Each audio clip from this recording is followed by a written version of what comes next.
Ele termina, o Paulo Guedes deixa um superávit, só que para 2023 aí já tem déficit. Ah, então o projetado. É o desse ano. Porque o orçamento ele é sempre votado no ano anterior. Né? Deveria ser, né? Então você apresenta a lei de diretrizes orçamentárias, a LDO, se eu não me engano, em agosto.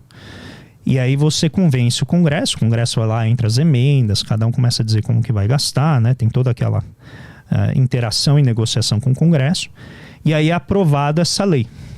E aí essa lei que pauta a ação do governo no ano seguinte. Então, aquilo que o Lula vai executar esse ano foi formulada num Congresso interagindo com o Bolsonaro. Ah, entendi. Então eles decidiram que eles iam sair no negativo em 2023. Tipo, vamos gastar mais, pessoal. Foi isso não, é porque a receita foi extraordinária. Entendeu? O que aconteceu? 2022 foi um ano em que você teve um choque, né? Os preços de commodities continuaram muito elevados. Então, a receita do setor mineral extrativo foi absurdamente alta. Absurdamente alta. Agora eu não tenho o número exato de cabeça, mas é o mais alto da série histórica. Você olha o gráfico assim, ele cresce de maneira sustentada. Então, isso gera o que a gente chama de uma receita não recorrente. Então, esse ano foi muito bom. Né? Como você deve ter momentos que o faturamento vai lá na lua, mas você não pode garantir que todo ano vai ter aquele faturamento. Sim. Então, como a gente tem uma dependência grande da exportação de commodities, a gente teve um ano muito bom em arrecadação de commodities. Na verdade, já faz uns 3, 4 anos, até um pouco mais, que o setor mineral extrativo está gerando muita receita para o governo. Só que com os preços das commodities lá fora já caindo, né, eles já estão embicando para baixo, já tem alguns setores já estão com queda sustentada, não dá para contar com essa receita. Ela ainda vai ficar razoavelmente alta, mas não tão alta quanto se previa. Depois, você tem os dividendos da Petrobras, que por conta da gestão que estava empossada, agora já está em processo de mudança, a Petrobras antecipou, se eu não me engano, algo em torno de 300 bilhões de reais nos últimos 2, 3 anos, na forma de dividendos. Inclusive consumindo caixa da empresa, dinheiro que estava lá disponível, vendendo refinarias, vendendo equipamento, e transferiu isso na forma de dividendos. Como o governo é proprietário de 37% das ações, então os dividendos correm para o governo, vão para a Caixa Único do Tesouro e compõem o resultado fiscal. Então você tem várias receitas que não foram previstas. Por isso que o Guedes conseguiu, o que às vezes para as pessoas é difícil entender, burlar o teto em cerca de 200, 300 bilhões, algo assim, mas ao mesmo tempo entregar um superávit primário. Porque o teto, ele só cuida do gasto. Ele não cuida do que acontece com a receita. Então você vai dizendo assim, olha, você só pode gastar tal valor. Pega a inflação passada, reajusta o valor do que você gastou ano passado, esse é o limite do que você pode gastar. Ah, mas eu arrecadei 40% a mais esse ano. Você vai gastar aquilo. Por isso chama uma regra de teto, de gasto. Não é regra de teto de superávit fiscal, que é um saldo. Então, o que o Guedes fez? Ele conseguiu melhorar muito a arrecadação de maneira não recorrente, ou seja, ela não vai persistir. E, ao mesmo tempo, ele burlou o teto. Então, o mercado olhou e falou, torceu o nariz, é um dos meus, né? O mercado olha para o Guedes ver um dos deles ali, né? Então, falou, tudo bem, não é o ideal, mas você pelo menos está entregando um superávit. Então você nota que a narrativa ela vai migrando, né, de acordo com aquilo que é o ponto forte. Acho que política é assim, sempre foi. Então quem é liberal e gosta do Guedes e do Bolsonaro vai dizer, não, ele entregou um resultado positivo e ele furou o teto. Furou, mas né, entregou um resultado positivo, a dinâmica da dívida está caindo, então ele entregou, né, ele deixa um legado fiscal positivo. Se você estende um pouquinho mais o raciocínio, e aí eu acho que a gente está aqui falando isso porque quem perdeu foi o Bolsonaro. Mas se fosse o Lula que tivesse perdido e estivesse no governo, quem fosse bolsonarista ia falar a mesma coisa. Olha a bomba fiscal que o Lula deixou pra gente. Que é o que o Bolsonaro deixou, que tá mais ou menos aí algo em torno entre 300 e 400 bilhões de reais, que é o montante que vai ter que o governo vai ter que lidar esse ano por conta, né, do que eu chamo de gambiarra fiscal que o Guedes fez no ano eleitoral. Isso é uma dívida?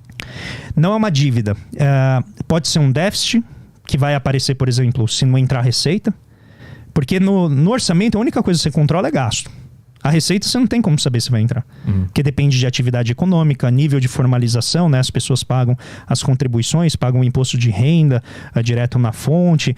Então você tem várias coisas que podem dar errado em termos de arrecadação. Agora gasto não, gasto você controla. Então o que ele deixa? O risco de essas receitas que antes aconteceram, de elas não voltarem a acontecer. Alternativamente, do lado do gasto, tem aquela fantástica desoneração tributária que foi feita, né, no segundo semestre do ano passado para reduzir os preços de combustíveis, né, do gás natural e também os preços da cesta básica e vários itens, né, que acabaram recebendo, telecomunicações, energia, receberam uma desoneração. Só que ela ia só até 31 de dezembro. Então ele deixa isso para o governo seguinte. Se ele tivesse vencido as eleições, ele ia ter que lidar com o mesmo problema. Mas agora ele transferiu o problema. E aqui que vem um pouco uma dinâmica, e ela é tipicamente dinâmica de redes, ela é discursiva, ela é quase time de futebol, assim, briga entre torcidas. O mercado financeiro olha para o Lula, como você começou a conversa, e fala assim: esse cara aqui, eu não sei se ele vai fazer as coisas do jeito que eu acho que ele tem que fazer. Tô com medo. Chega a ser, tô desesperado, né? Um grande presidente de banco chegou a falar que o mercado tá desesperado. Só que, por conta de olhar com essa desconfiança, muitas vezes se esquece de onde veio o problema.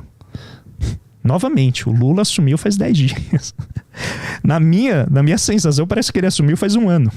Porque a gente já tá discutindo de maneira tão intensa desde a vitória no segundo turno. O governo Lula, a gente esqueceu do governo Bolsonaro. O Bolsonaro esqueceu do governo Bolsonaro, né? Termina as eleições, ele basicamente desaparece. Mas o que o mercado está projetando é um medo de que ele enche o Estado, né? E gere muito gasto e quebre tudo. Esse é o que está sendo projetado pelo mercado, né? Então, mas o que é inchar o Estado, né?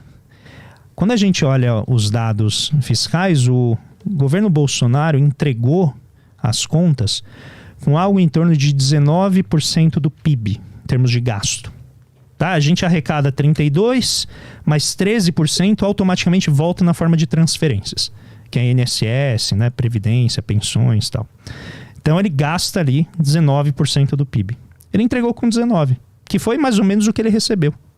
Ele recebeu um pouquinho mais, acho que 19,6%, e entrega com 19%. Esse gasto adicional, incluindo a PEC da transição, aumenta o gasto para algo em torno de 19,5% no máximo. Entendeu? Então não é que está indo de 19% do PIB para 23%. Não, você está aumentando 0,5% do PIB, apenas. Aí por que fala, mas apenas, André, dá, né, algo em torno aí de 50 bilhões de reais. Porque a gente não sabe o que vai acontecer com esse ano. Se o PIB crescer mais do que cresceu no ano anterior, então esse 0,5% a mais some. Porque como o PIB cresce mais, 50 bilhões dentro de um PIB que está muito maior, significa menos. Então pode ser que termine o ano com 19%. Então a gente não está falando de um salto de gastos. Tá? Esse é o primeiro ponto que eu queria frisar. Aí você deve então perguntar, então por que os caras da Faria Lima, que são estudados, tem muita gente boa, qualificada, com doutorado, conheço um monte, trabalho inclusive, conheço o pessoal de lá, por que eles estão nessa histeria? Porque o projeto de lei orçamentária que o Guedes entrega aparece lá com 17,6% do PIB. Então, na caneta, ele fala assim, vou entregar um gasto de 1,5% do PIB a menos de um ano para o outro. Sabe quem que fez isso? A Dilma. Olha o que aconteceu com ela. Entendeu? Porque se você corta 1,5% do PIB, são 150 bilhões de reais em um ano. Se você faz um corte desse tamanho, das duas uma, ou você vai paralisar uma parte importante dos serviços que o Estado presta, ou você vai ter a maior eficiência que o Brasil já viu em termos de gasto público. E você vai fazer ali, aparar todas as arestas de todos os milhares, milhões de contratos que o governo tem, desde o nível federal até o nível municipal, até o nível das subprefeituras, e você vai conseguir poupar isso. A gente conhece o Brasil, né? Uma multiplicidade, 5.560 municípios, 27 unidades federativas, mais o governo federal, com legislativo, judiciário que cuidam dos seus próprios gastos. Então, é difícil imaginar que de um ano para outro você vai conseguir reduzir 150 bilhões de gasto na boa vontade. Então, o Guedes faz isso. Só que não é um orçamento exequível. Não é exequível. Você fazer um ajuste desse de um ano para o outro. E aí o que aconteceu? Faltou dinheiro já em 2022.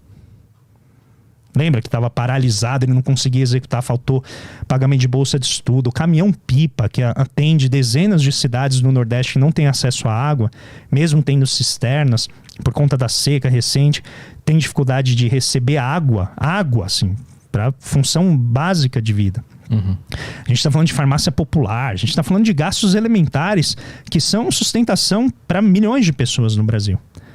Eles começaram a não ter dinheiro para pagar isso. O censo já estão falando, a gente vai ter que refazer. Porque o censo deu 207 milhões de habitantes. As projeções davam algo em torno de 213. Então, tiveram que cortar dezenas de questões do censo para caber no orçamento cada vez menor que o Bolsonaro ia impondo ao censo do IBGE. Fiscalização, né, da Amazônia, fiscalização dos nossos biomas, tudo isso foi sendo, né, reduzido. E aí vem um problema que é, tudo bem, se você fizer algo assim e pegar o avião e for embora do país e não viver mais aqui, tudo bem, né? Você não é afetado por nada disso, mas para quem fica é um problema enorme. E aí o governo olhou para isso e falou assim, não tem como. Você não achou interessante como foi aprovado rapidamente um projeto de emenda constitucional no espaço de dias, no final do ano, que foi a PEC da transição, no valor aí, que até ficou maior do que precisava, de 175 bi, se eu não me engano. Por quê? Porque ia ter um apagão do Estado no ano seguinte. E o pessoal sabia. Eu sei que, em geral, não, mas é porque tem corrupção, porque o Centrão quer roubar. Não, isso é porque se você não tiver esse dinheiro, o Estado não funciona. E se ele não funcionar, a gente vai descobrir o que talvez é o apreço dos ANCAPs. O que significa né, ter a paralisação do Estado em várias dimensões da vida social. Que talvez seja algo que a gente possa explorar também aqui. Tem alguns livros saindo recente que discutem um pouco dessa história. E eu acho que então a reação foi essa. Não podemos deixar o Estado paralisar. E aí o pedido que foi feito apenas restaura o valor. Então não é que o Lula pegou o governo com 19% do PIB e pediu mais 2%. Não é isso. Ele pega um orçamento com 17,6% do PIB e pede mais 2%. Vou voltar pro zero. Restaura apenas o valor que o Guedes gastou em 2022. E isso deixou marcado com medo. Porque quando chega na imprensa, você pede 2% do PIB, o pessoal vai à loucura, né? São 200 bilhões. Aí já entram as casas de pesquisa, né, de research, que eles chamam, as consultorias, e começam a falar, olha, 2% do PIB significa que o governo vai aumentar o gasto. Aí entra essa ideia de que se injeta dinheiro na economia, a inflação sobe automaticamente, né? A distância entre a taça e os lábios. Muita coisa pode acontecer antes de você colocar dinheiro na economia. Injetar dinheiro na economia é colocar o vinho na taça. Entre a taça e o lábio tem uma distância grande. Essa é uma expressão que o Keynes usava já. Então muita coisa pode acontecer. Só que na cabeça desse pessoal é automático. Você jogou dinheiro na economia, injetou 2 bilhões a mais na forma de gasto, que é licença para gastar. Não é que o governo vai gastar. Ele quer o espaço para gastar. Tá? Vai subir a inflação. Se vai subir a inflação, o Banco Central faz o quê? Sobe a taxa de juros. Se sobe a taxa de juros, aumenta a dívida pública por meio do serviço da dívida, e isso onera ainda mais o Estado perde o controle da dívida, a dívida começa a crescer sem parar, pronto, estamos insolventes. Essa é a lógica. Né? Mas não é isso que está acontecendo. A gente simplesmente saiu de 19 e agora, se tanto, ia chegar em 19,5. E o Haddad já deixou claro, não vai. Não vai chegar nesse valor. Então, possivelmente, a gente vai ter algo aí fechando em torno de 19%, e a depender do sucesso dessas medidas que ele está sugerindo, eu não quero cravar que isso vai dar certo, porque muita coisa de errado pode acontecer nessas medidas. Ele mesmo reconheceu isso. Mas certamente não é, sabe, esse expansionismo que se fala por aí. E tem muita gente boa, assim, não é nem gente que muitas vezes eu critico como sendo pessoas que não conhecem de economia, não. Tem gente de gabarito falando a mesma coisa e sem explicar onde que tá vindo toda essa gastança, porque quando você olha os dados,